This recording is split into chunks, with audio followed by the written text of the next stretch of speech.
Jika apa yang ada dalam diri kita, dalam hati kita ini kotor, sesuatu yang buruk, maka insya Allah tidak menutup kemungkinan apa yang kita keluarkan dari lisan kita itu simbol cerminan yang ada dalam hati kita.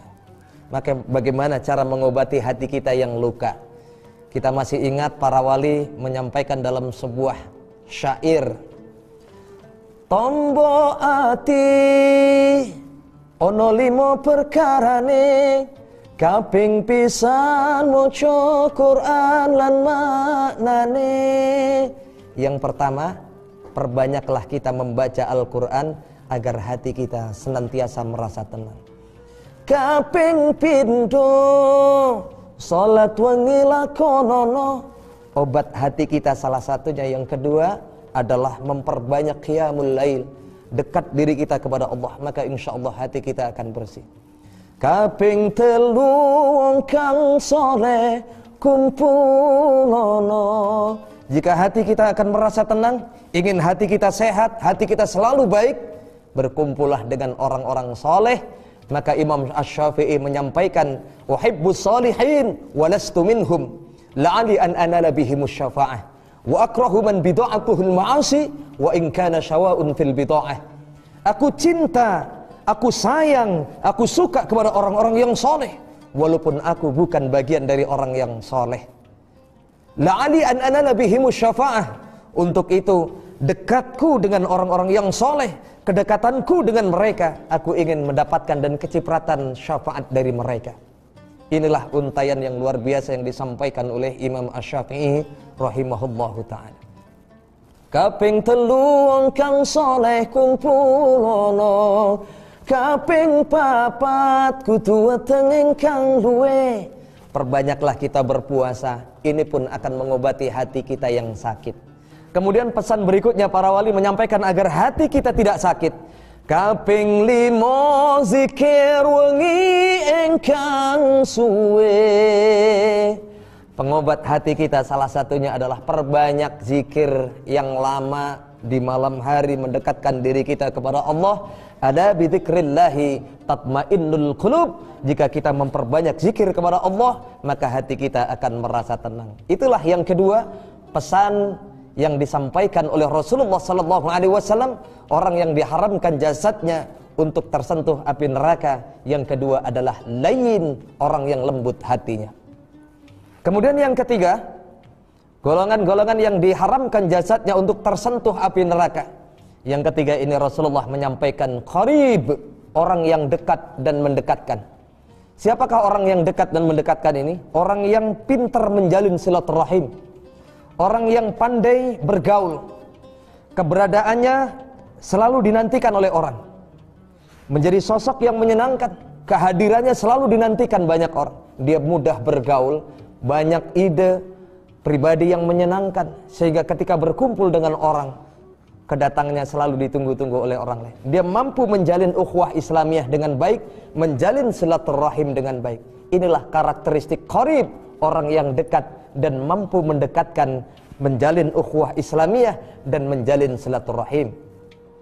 Dan orang yang memiliki karakteristik qarib ini, orang yang cenderung mengamalkan hadis Rasulullah, man sarrahu ayyubsata lahu rizquhu aw yungsa'adahu fi atharihi falyasil rahimahu. Siapa yang pengen dilapangkan rezekinya oleh Allah, dan siapa yang pengen dipanjangkan umurnya oleh Allah, maka kuncinya salah satunya adalah falyasil rahimahu, jalinlah silaturahim di antara kalian. Maka kuncinya kalau pengen hutang kita cepat lunas, rezeki kita banyak, rezeki kita dilipat gandakan oleh Allah, maka jalin silaturahim di antara kita. Pengen umur kita panjang, dipanjangkan dalam taat dan ibadah, maka kuncinya pun juga jalinlah silaturahim. Tidak sedikit orang yang bertanya, Ustadz, apa kaitan hubungan menjalin silaturahim dengan panjang umur? Apa kaitannya silaturahim dengan banyak rezeki? Tentu ada kaitannya dan sangat mencolok sekali kaitannya. Bayangkan ketika kita menjalin silaturahim, secara otomatis kita akan mendapatkan banyak kawan. Di saat situasi pandemi seperti saat ini yang kemarin sempat terjadi, pandemi di mana-mana, bahkan seluruh dunia merasakan, banyak orang kehilangan pekerjaan. Jika kita memutuskan silaturahim, Tidak sedikit saudara-saudara kita yang kehilangan pekerjaannya. Maka salah satu kunci agar terus nyambung rezeki kita, perbanyak kita silaturahim. Maka secara tidak langsung akan membuka peluang pintu rizki untuk kita. Oh, ternyata sahabat kita tahu kita saat ini dalam keadaan nggak punya pekerjaan. Maka dengan kita bersilaturahim, secara tidak langsung tawaran itu semakin banyak. Kalau begitu, ayo kerja di kantor saya. Kebetulan di kantor saya lagi butuh orang, lagi butuh karyawan. Semakin banyak dia bersilaturahim, menjalin ukhuwah Islamiyah, maka akan membuka peluang pintu rizki untuknya. Ini kaitan yang pertama. Lalu apa kaitannya dengan panjang umur? Tentu jelas ada kaitannya. Bayangkan di saat kita menjalin ukhuwah Islamiyah, menjalin silaturahim kepada guru-guru kita, kepada para alim ulama, kita datang kepada kiai-kiai kita, datang kepada guru-guru kita. Subhanallah, apa yang selalu kita dapatkan di saat kita sowan datang ke rumah guru kita? Selalu yang kita dapatkan ketika kita berpamitan pulang, tidak lain adalah doa yang mulia dari guru-guru kita. Bayangkan kalau mereka mendoakan kalimat yang baik kepada kita. Ya Allah, misalkan saya, Aan, mudah-mudahan kamu panjang umur, mudah-mudahan banyak rizkimu, mudah-mudahan manfaat hidupmu, mudah-mudahan berkah ilmumu. Semakin banyak kita bersilaturahim kepada guru, maka akan semakin banyak doa-doa dari orang yang soleh, yang insya Allah kalau orang-orang yang soleh yang berdoa, tidak ada hijab antara mereka dengan Allah Subhanahu wa ta'ala.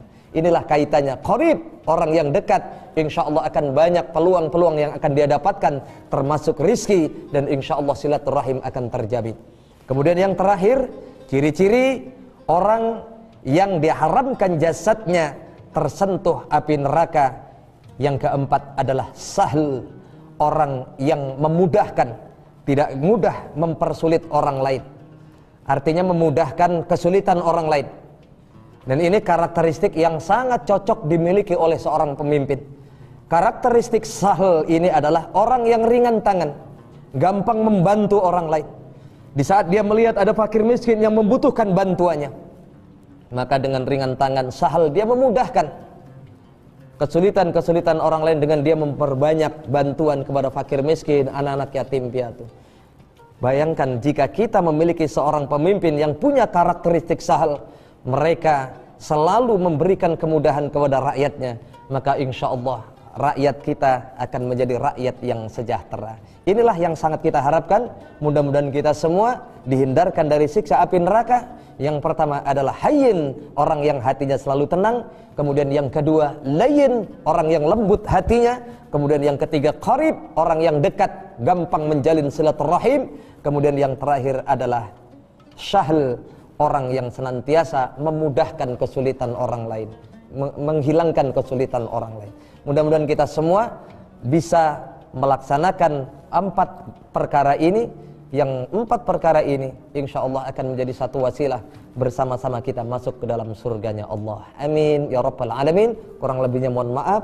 Hadanallahu ila siratal mustaqim, wallahu muwaffiq ila aqwamit thariq, wal 'afwu minkum. Wassalamu alaikum warahmatullahi wabarakatuh.